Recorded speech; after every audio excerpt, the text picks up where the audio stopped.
হজরত ইব্রাহিম আলাইহিসসালাম হজরত সারা এবং হজরত হাজেরাকে সঙ্গে নিয়ে ফিলিস্তিন ফিরে যান। এরপর আল্লাহ রব্বুল আলামিন হজরত ইব্রাহিম আলাইহিসসালামকে হজরত হাজেরার গর্ভ থেকে একটি সন্তান দান করেন। উল্লেখ্য হজরত সারা ছিলেন নিঃসন্তান। ভূমিষ্ঠ সন্তানের নাম রাখা হয় ইসমাইল। আস্তে আস্তে হজরত সারা হজরত হাজেরার প্রতি ঈর্ষান্বিত হয়ে ওঠে এবং নবজাত শিশু সহ হজরত হাজেরাকে নির্বাসনে দিতে হজরত ইব্রাহিম আলাইহিসসালামকে বাধ্য করেন। পরিস্থিতি এমন হয়েছিল যে হজরত ইব্রাহিম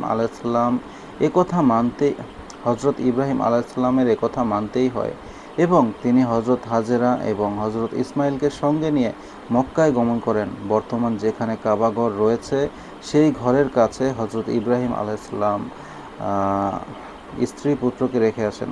সে সময় কাবাঘর ছিল না, এটি একটি টিলার মতো কাবাঘরের স্থানটি উঁচু ছিল। প্লাবন এলে সেই টিলার দুই পাশ দিয়ে পানি চলে যেত। সেখানে মসজিদুল হারামের উপরিভাগ পাশেই জমজমের কাছে একটি বড় বৃক্ষ ছিল। হজরত ইব্রাহিম আলাইহিসসালাম সেই বৃক্ষের পাশে স্ত্রী হাজেরা এবং পুত্র ইসমাইলকে রেখে আসেন। এ সময় মক্কায় পানি এবং মানব বসতি কিছুই ছিল না। এ কারণে হজরত ইব্রাহিম আলাইহিসসালাম একটি পাত্রে কিছু খেজুর এবং একটি মশকে কিছু পানি রেখে আসেন। এরপর তিনি ফিলিস্তিন ফিরে যান, কিন্তু কয়েকদিনের মধ্যেই সে খেজুর ও পানি শেষ হয়ে যায়। কঠিন দুঃসময় দেখা দেয়।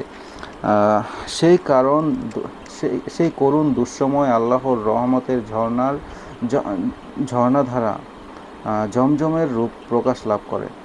সেই করুণ দুঃসময় আল্লাহর রহমতের ঝর্ণাধারা জমজম স্বরূপ প্রকাশ লাভ করে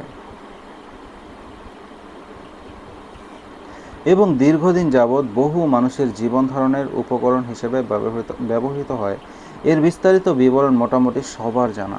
কিছুকাল পরে ইয়েমেন থেকে একটি গোত্র মক্কায় আসেন। ইতিহাসে এই গোত্রকে জুরহুমে সানি বা দ্বিতীয় জুরহুম নামে পরিচিত।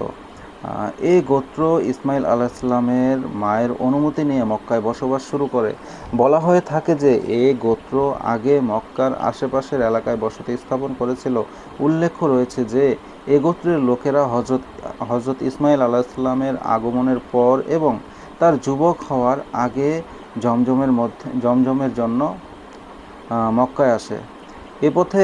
এ পথে তারা আগেও যাতায়াত করেছিল। হজরত ইব্রাহিম আলাইহিসসালাম স্ত্রী পুত্রের দেখাশোনার জন্য মাঝে মাঝে মক্কায় যেতেন। এভাবে কতবার যাতায়াত করেছিলেন সেটা জানি না, তবে ঐতিহাসিক তথ্য থেকে কমপক্ষে 4 বার যাওয়া আসার প্রমাণ পাওয়া যায়। পবিত্র কোরআনে আল্লাহ তাআলা বলেছেন, হজরত ইব্রাহিম আলাইহিসসালামকে আল্লাহ তাআলা এ মর্মে স্বপ্ন দেখান যে তিনি তার পুত্র হজরত ইসমাইলকে জবাই করছেন। এ স্বপ্ন ছিল আল্লাহ তাআলার এক ধরনের নির্দেশ। পিতা পুত্র উভয়েই এই নির্দেশ পালনে প্রস্তুত হন। উভয়েই আল্লাহর ইচ্ছার কাছে আত্মসমর্পণ করেন। পিতা তার পুত্রকে মাটিতে শুইয়ে দিয়ে জবাই করতে উদ্যত হলেন। এ সময় আল্লাহ তাআলা বলেন, হে ইব্রাহিম, তুমি স্বপ্নকে সত্য করে দেখিয়েছ। আমি পুণ্যশীলদেরকে এভাবেই বিনিময় দান করে থাকি। নিশ্চয়ই এটা ছিল একটা সুস্পষ্ট পরীক্ষা। আল্লাহ তাআলা এই পরীক্ষায় উত্তীর্ণ হওয়ার পুরস্কার স্বরূপ হজরত ইব্রাহিম আলাইহিসসালামকে কুরবানির মহান গৌরব দান করেন।